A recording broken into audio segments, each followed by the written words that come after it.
he got him. Lee, you're missing a few. Okay. And not to make it sound like a joke, but we lost legendary Cutman last week. No, I thought we talked about that a week ago. I feel Rafael like Garcia. Did we talk Rafael Garcia? I don't know if we did, bro. So he was buried this past yesterday. So Garcia was a great guy. I actually met him a couple of times. I like him. Yeah. There are certain people who have died in boxing. There's certain people who've died in boxing. This is going to sound shitty. There are certain people who have died in boxing where I went, that fucker needed to die. That's you hear that in a lot of sports, especially with these older owners and people that lived in a different era. You've heard that in many times. But no, Rafael Garcia, not one of those guys. Also, Freddie Pacheco. The man himself, the cut doctor. What is it? The fight doctor. Fight doctor for Ali, yeah. Biggest. Oh, no. I grew up on Showtime watching him call fights. Right.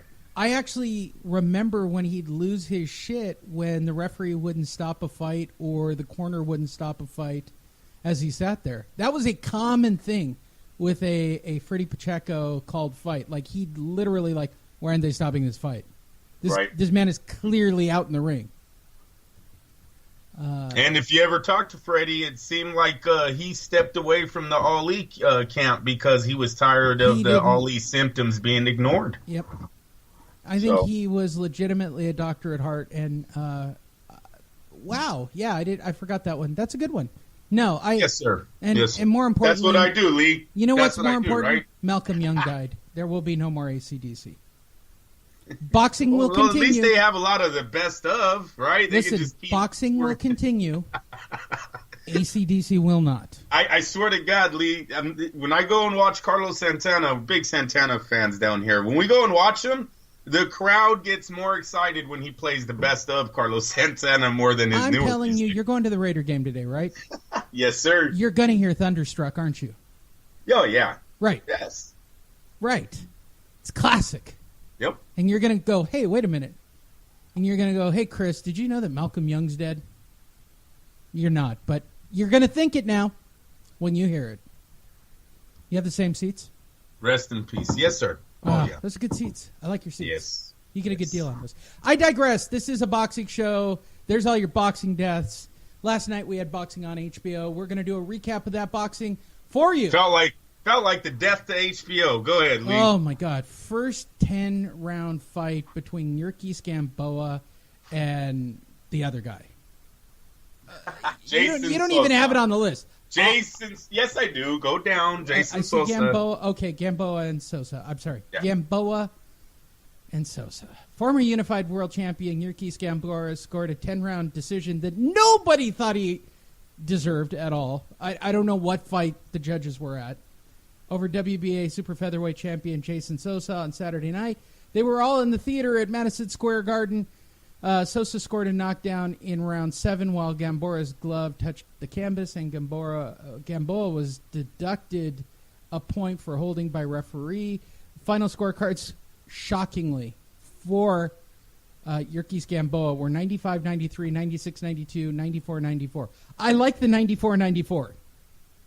What I want to know is... What fight did those guys watch? No, the first question is, did they give him round 10?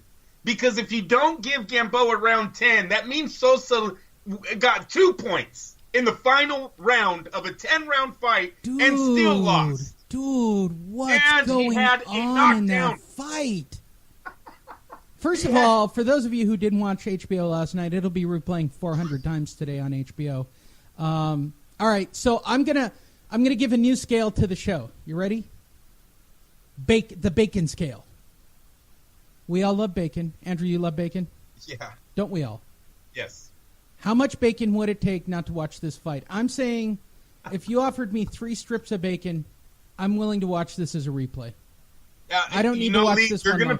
This is definitely a 3 out of 10 scale. 3 slices of bacon, I'm walking away from this fight. If somebody was making bacon in the kitchen, I might even go and watch the bacon being cooked instead of watching this fight. This fight was so bad that I was literally clicking back and forth between Roadhouse. I I love boxing. What You was know your that. what was your backup show on this fight? I'll Come on. go with the 3. Listen, I've been telling you that, though. I've been telling all of you. 3 slices of For bacon this- is better I'll than go this with the fight? 3 slices. Listen, this is the competition right now. The level of competition that we're getting out of HBO. There should be a protest. All against 3 the of these network. fights are just There ridiculous. should be a holdout right now, Lee. Listen. We had last night, and I'm gonna jump around here. I'll go back to Gamboa, but I'm gonna give you an example. Last night, instead of putting Kovalev in with Sullivan Barrera, the fight that should have been made for the right to a title, we watched him fight Shabalaba Ding Dong, and Sharbowski was his name. And we watched Sullivan Barrera take on a man who looked like he was maybe 55. They were claiming to be in his 30s, I think. Easily. Valera, that was the freakiest part of that fight. Valera and Shabowski. Shabalaba Ding Dong. Shabalaba Ding Dong belonged in the ring together, possibly. What, Shabalaba you mean you're not buying into the fact that now that Kovalev has won, he's back? He's back! Yeah, right? Right. I mean, and you know, it's kind of sad. He fought a guy who wasn't even in the top 20. You see how vulnerable Kovalev's. He looked mental awful in 2 rounds. He got hit by a guy in the top 20. Lee, but he wasn't fearing this kid. Come on, I get that because the kid landed flush in the first round, right on the money. They're not known for being great defensive fighters. None of these guys are. This light heavyweight division is going to get real. It's real right now. And if HBO was smart, I like how Kellerman was all over it about it being exciting. We need to start matching these guys up.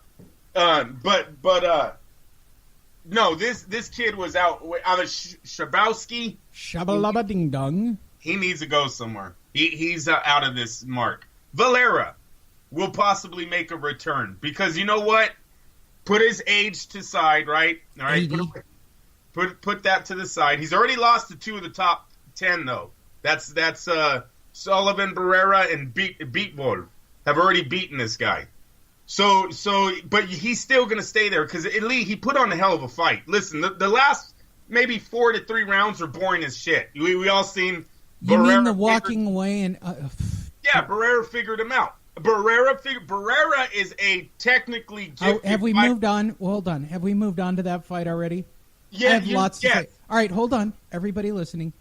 The WBA number 1, WBC number 3, WBO number 3, IBF number 10, light heavyweight Sullivan Barrera hammered out a 10-round unanimous decision over Felix Valera. Both fighters were down at certain points in the round. Barrera was cut over the right eye. Valera had, 40 points deducted from him. The final scores, dude, there were points. Like, how was he not disqualified? Final scores were 98-88, which is correct based on the math. 97-90, 97-89. My favorite part of this fight is the fact that Harold Letterman's scorecard was actually right on this fight. But they always are. When there isn't politics involved, they always are. You mean like correct. the first fight where they somehow magically gave that fight to Yuriorkis Gamboa? No, I thought they gave it to Sosa. No, Gamboa won the fight, dude. No, I know Gamboa won it, but I thought HBO had Sosa. No, they had Sosa. Yeah. And look, my scorecard, I had it at a draw, roughly. Wow. Lee, then you can't bitch about it being controversial. No. Hey, look, 96, 92, 95, 93, based on the points that were going down, I don't think it was that decisive. Like, I could see a split decision going either direction in the first fight. But that first fight was awful, but the only person fighting in that fight was Sosa.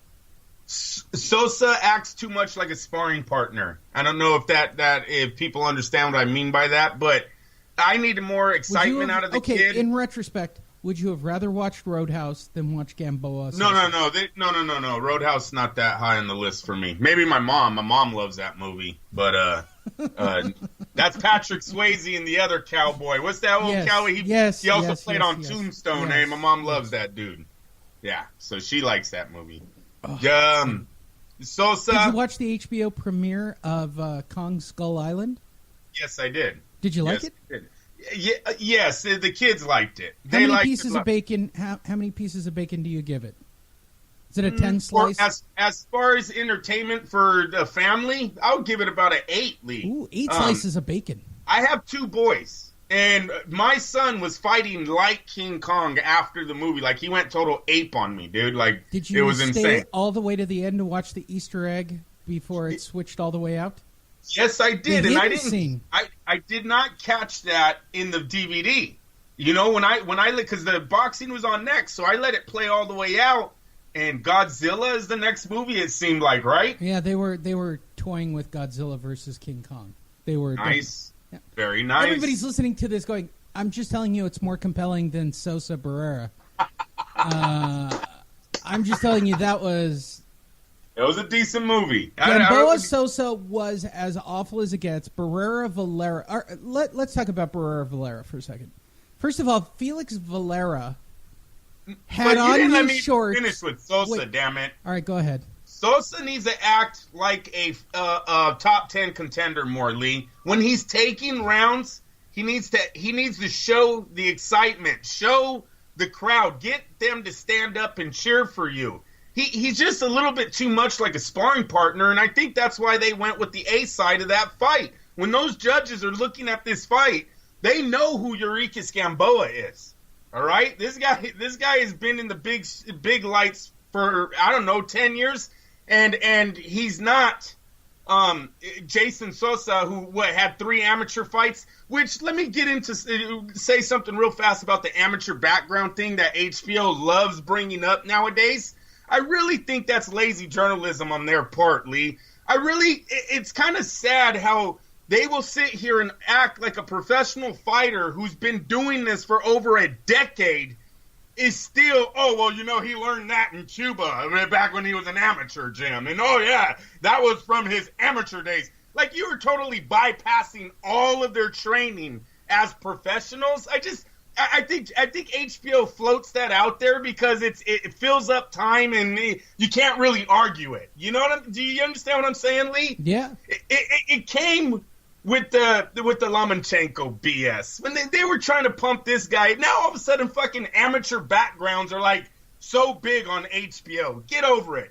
The amateurs in the professional ranks is like college football to the NFL, man. You don't translate over every time. If you're great in one, you're going to be great in the other. The history's shown it's not like that at all. Last night showed us that when Jason Sosa had to be robbed by the judges beating a former Olympian, big-time Olympian fighter, amateur pedigree like Gamboa had. So I'm really getting fed up, tired.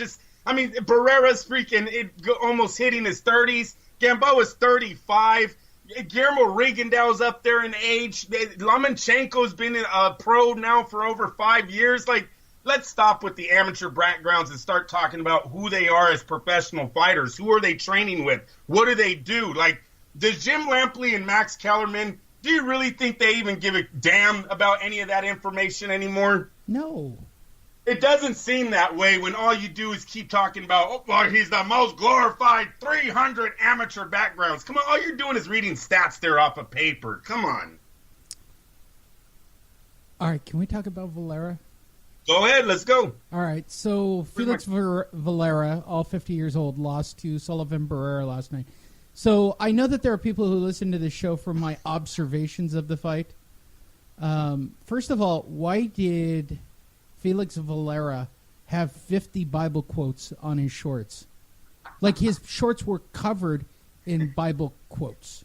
You're amazing, bro. Didn't even catch that. I caught it on Gamboa's trunks. I'm glad Gamboa's... Valera had him literally lines and lines of quotes on his shorts. So I went to the trouble of looking them up for you. They're rather controversial. And if nobody believes me, go back and look. He had Timothy 2:12 on his shorts. Would you like to know what it reads? Yes, sir. I do not permit a woman to teach or have the authority over man. She must be silent. Valera standing out in the crowd, man. Damn. It's tough, right? Hey. Man, I'll tell you what to do with that after the show. That's going to be a good one. Wow. And then he had Psalm 137:9 right below that. Look at this. You don't get this anywhere else, people. Go ahead, Happy hit him. is he who repays you for what he has done to us. He who seizes your infant and dashes them against the